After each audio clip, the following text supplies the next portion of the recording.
the dust are trailing behind my boots. Blown by the wind, showed me a piece of my past. The soil and the dust. Fusebox back on Raid Shadow Legends, and by now I hope you know that Doompriest is an amazing champion, but we're going to give her a little bit of love so I can convince you that if she's sitting in your vault or one of those champions that she's ready to be built up, but you're just not taking her up because you have really new shiny heroes and you think they're more exciting. I want to make the case that sitting on her is a big mistake. The first reason, she doesn't need a book. She needs no books because her passive is what makes her amazing.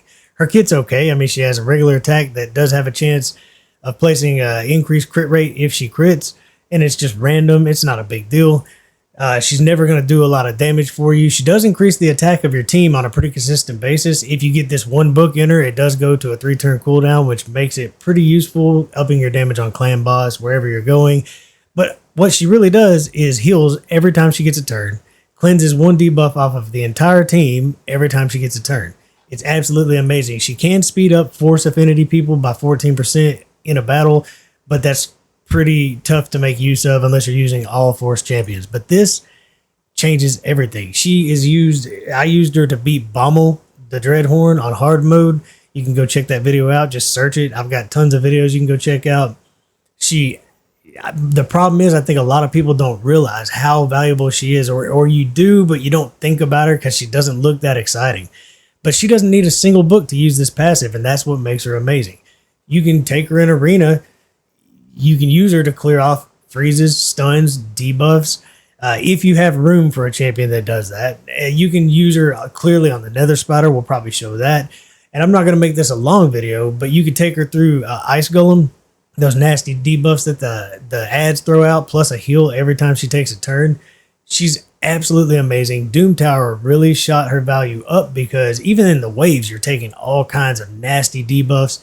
So she just fixes everything. My clan boss team, I drop a lot of damage when I have to sub her in for Ninja, but I still go 50 rounds. Yeah, I go from 86 million down to 50 million or so, but it's totally worth it to make sure I get through 50 rounds. It doesn't matter who the stun target is. It can be her. It can be my most important champions like Seeker or Tower. Whoever gets stunned, she's going to cleanse it off. Just make sure she's the fastest person on your team, at least after that first stun, so that the rest of the fight is smooth and clean. Absolutely amazing champion. Let's quickly get into some of the things that she's really good at. Real quick, we'll talk about her build. You can build her any way you want, but in the end, you want high HP because she heals per each hero's high HP. She'll heal herself more with high HP and stay alive longer. And also, you probably want decent speed on her. If she's on your clan boss team, that's going to be determined by what you need on the clan boss.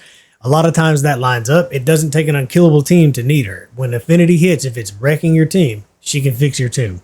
So I've got her built for my clan boss team. It just so happens that's a good speed to take her in pretty much any content. And on masteries, we'll take a look. I go into War Master. She's not going to get damage any other way. And then I basically take pretty much a clan boss build, a lot of defensive stats, and I do take retribution and deterrence because both give me a chance for an extra counterattack. When she gets a counterattack, she heals. So it's absolutely, because of the gear I'm wearing at least. It just keeps her alive, keeps her more tanky. So that's why I like using, personally, if you have to choose regeneration gear with Immortal or just Immortal like me. And this stuff's not even rolled up. I was going crazy to beat Bommel Dreadhorn on hard mode, and I stopped right where I was able to do it on all my heroes. So of course I'll be rolling this up whenever the next event comes around to use the artifact enhancement. Okay, Magma Dragon, maybe you're getting into hard mode Doom Tower and you don't have a good provoker. Seeker does a pretty decent job, but we're just going to bring her along. Of course, I'm just going to bring big DPS, basically. I do have a little bit of a cleanse here, but I'll come back on the boss and show how she can help you. Okay, so when you don't provoke this boss, you're not keeping his attention on one hero where he doesn't do all the nasty debuffs. I'm going to slow it down. We're not going to throw out a ton of damage just yet. You see she heals and cleanses every turn. We can go ahead and increase our attack with her, get more damage out of everybody. We'll start breaking defense now. We're going to go ahead and do some damage. We don't need this to be a long fight. We just want to show what Doompriest does for you. So where it falls apart is right about here. When this lands, this can really wreck your show. And it's as simple as we'll go ahead and keep killing him. We don't want to be here forever. But if you don't have a really strong team and it's going to take a while, there we go. We cleansed most of those debuffs off. Everybody loses one debuff. We're going to just hit auto. This will be over pretty quick. But it's a great way to control those ridiculous hexes and HP burns that he puts on you, because that's what ends up whittling all your abilities away, all your life away. So she's good anywhere you have to deal with debuffs. I'll be right back at another amazing place she's good at. Next up, not that far, we're going to go ahead and hit the Nether Spider. She's a staple on this team. Just bring a bunch of good support champions. Bring your best. If you can sneak a little damage in, that's great. I will come back on the boss and we'll just kind of watch it through. So as I'm getting to the boss here, I do have one cleanse other than her. I've got a single target cleanse with Uragram. You could bring Reliquary Tinder to help cleanse, but I do have a full cleanse on Cardiel.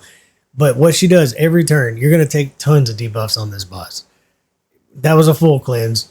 So we'll watch after this. I'll just let this play through. She'll constantly cleanse off those poison sensitivities or a poison each round with a big heal. It just keeps you safe. It keeps you alive. It's nice to bring a reviver or two in here, but she's an amazing part of this team.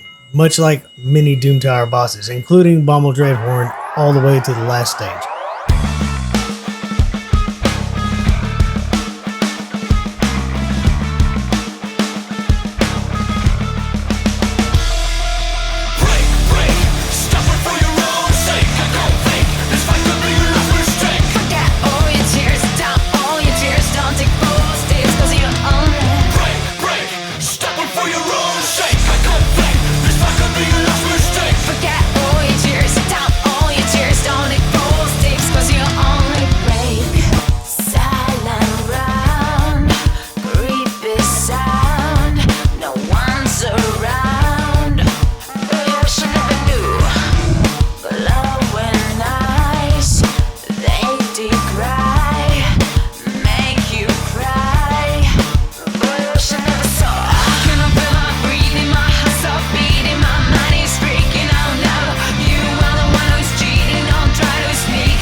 She's a hard mode Doom Tower must. I mean, on the Frost Spider, the left spider, I believe, puts debuffs on you, and the right spider takes debuffs off of the boss.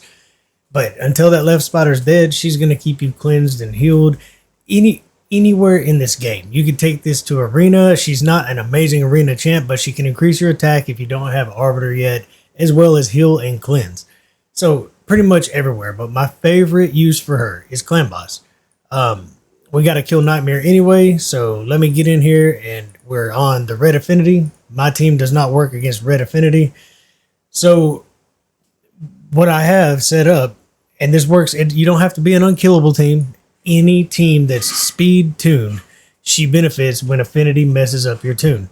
So this is my normal team. I'm going to drop literally 30 plus million damage, but still pull off 50 million damage because I'm going to go 50 rounds by using my Affinity Clan Boss team. So we'll just kind of show how amazing she is. And all you have to do is make sure that once things sync up, she is the first to go after the first stun anyways.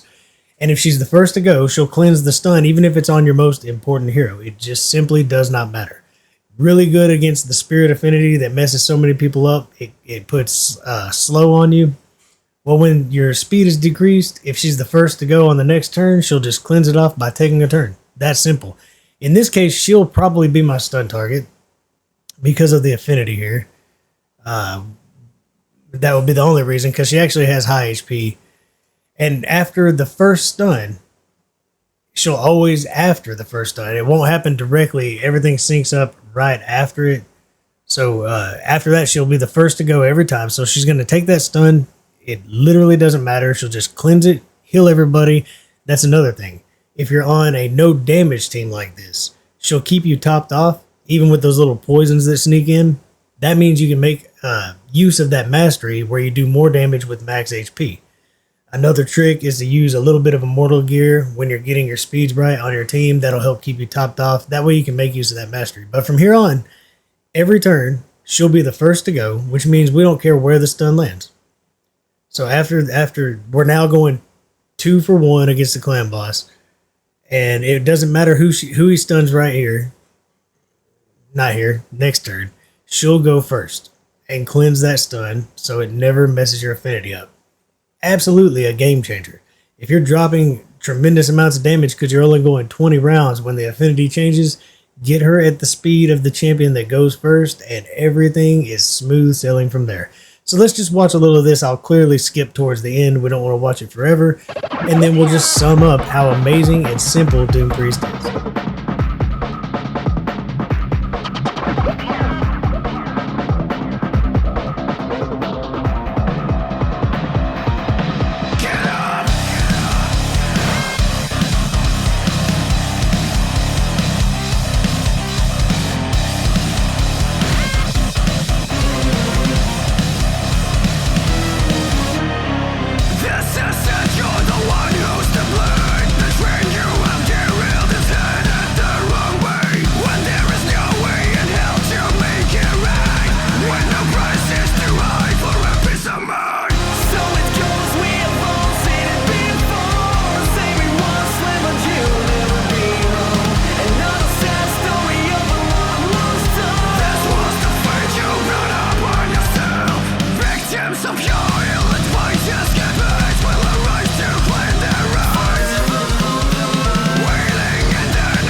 Where is Doompriest not amazing? I just really wanted you to realize that the minute you get her, she can do so much for you with almost no investment. Just get her to level 60, give her some HP and some speed, and she's off to the races. She doesn't need books.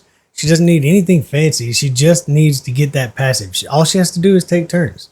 She can change things. She can fix problems that you didn't think were fixable in this game. So basically, I think she needed some love. She's absolutely amazing. I don't want anybody sitting on her. All you got to do is invest the time to level her up, and she's ready to go. Anyways, I appreciate you sitting through this. Thanks for your comments, for your time, the thumbs up, all that good stuff. Until next time, enjoy the grind.